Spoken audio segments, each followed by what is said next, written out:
wake that ass up. Early in the morning. The Breakfast Club. Morning, everybody. It's DJ NV, Jess Hilarious, Charlamagne the Guy. We are the Breakfast Club. Lauren LaRosa filling in for Jess. And let's get in some front page news. Good morning, Morgan. Good morning, NV, Charlamagne, and Lauren. It's 6 a.m. No, it's just Thursday, but you know. Good morning. Let's get into it, though. The 46th president of these United States, y'all, he's down to his last days in office. And in case you missed it, he addressed the nation last night in a televised farewell speech from the Oval Office. Now, Biden warned of an oligarchy that is taking shape in America and further spoke about disinformation and misinformation on social media. Let's hear those comments from President Biden.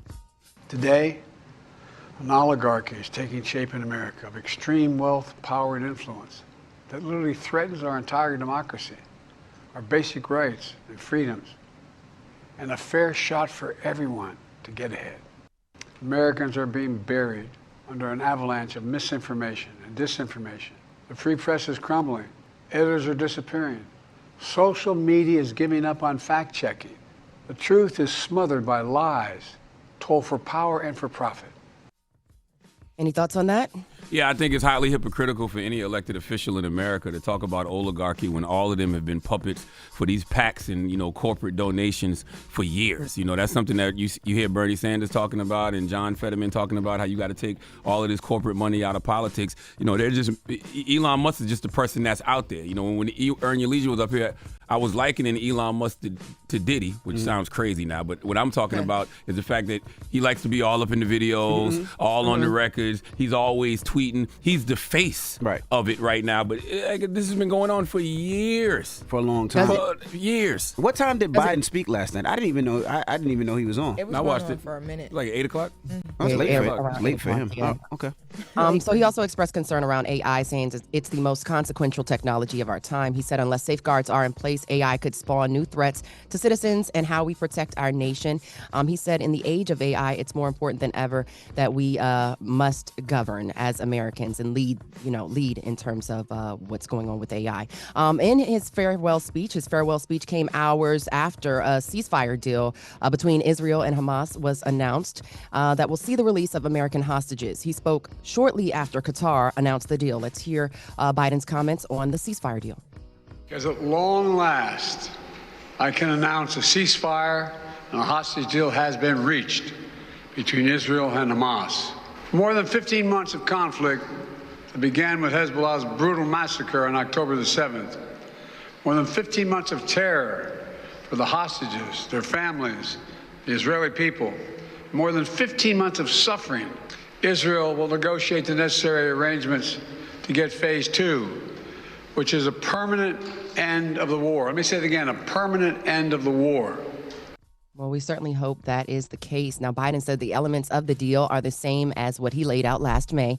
He added the agreement will provide humanitarian assistance to Gaza. Meanwhile, checking in with New York Senate Majority Leader Chuck Schumer, he spoke about the ceasefire deal on the Senate floor yesterday, and here's what he had to say. A ceasefire will reduce violence in Gaza and harm to innocent civilians. It couldn't have happened without steadfast diplomacy and until the potency of Hamas was radically reduced. Of course, any thoughts? Yeah, I mean, happy for the ceasefire, but if he could have got that done a few months ago, definitely would have helped him in the election. Yeah, I agree. Well, speaking of the election, of course, President-elect Trump is taking credit for the ceasefire deal. He says his election day win it was key in the Israel-Hamas ceasefire deal struck.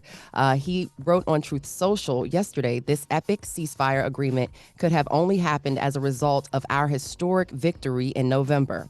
Trump said his win signaled to the entire world that my administration would seek peace and negotiate deals to ensure the safety of all Americans and our allies. The president-elect said he and his incoming national security team, which includes Special Envoy for the Middle East, Steve Witkoff, will continue to work with Israel. So we will talk more about that at the 7 o'clock hour, we're breaking it down as to what happened on both sides, on the Hamas side and the Israel side, and we'll further speak about what else is going on out west with the California fires. I will say you get more accomplished when you stop worrying about who gets the credit for it. I mean, it's just good that there's a ceasefire period. I was watching, CNN last night, and that was the debate. The debate was, well, who should get the credit for the ceasefire? Is it Biden? Is it Trump? The fact that people are even debating who gets the credit is a win for Trump to me. It is whack, but it's definitely a win for Trump because I was just reading some articles from Israel yesterday, and they seem to be giving the credit to Trump. And, Trump did say if a deal isn't done before I get in office, all hell's going to break loose. And the deal got done. That's right. So to the eyes of the people, it's like, oh, okay. Mm-hmm. All together now. All the stimmy check situation? Seems like it, yeah. Sort of, yeah. As far as the political optics, yeah. All right. We'll see you next hour, Morgan. Wake that ass up. In the morning. The Breakfast Club.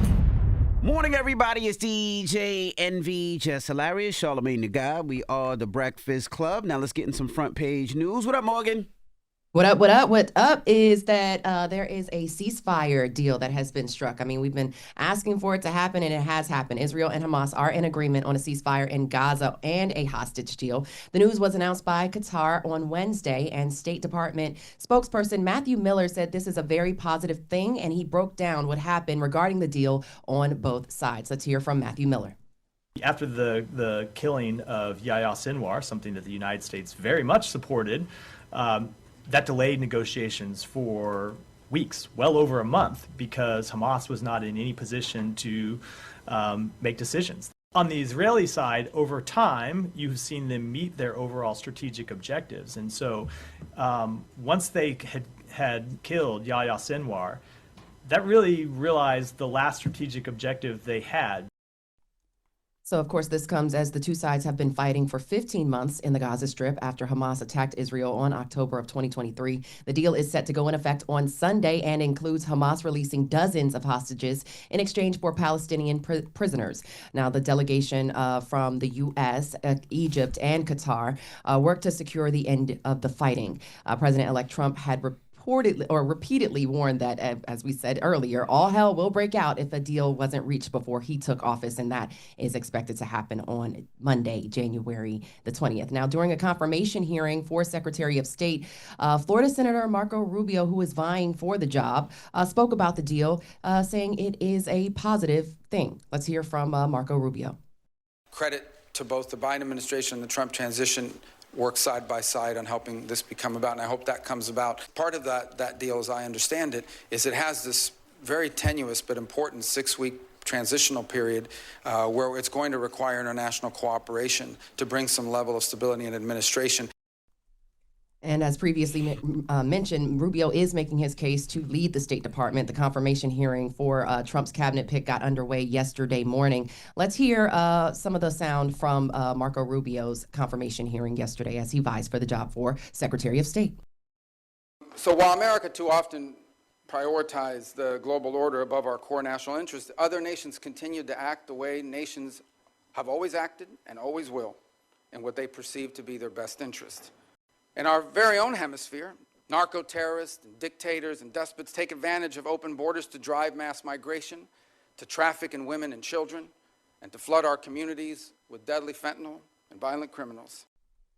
Rubio said placing America's interests above all else isn't isolationism, but the common sense realization that a foreign policy centered on our national interests is not something some outdated relic. I agree, and I love that Marco Rubio gave credit to both the Biden administration and incoming President Donald Trump. It's a positive thing to see the ceasefire, and like I said last hour, you get more accomplished when you stop worrying about who gets the credit for it. So I hope our elected officials, Democrats and Republicans, remember that in the future, but they won't, because that credit is what gets you votes.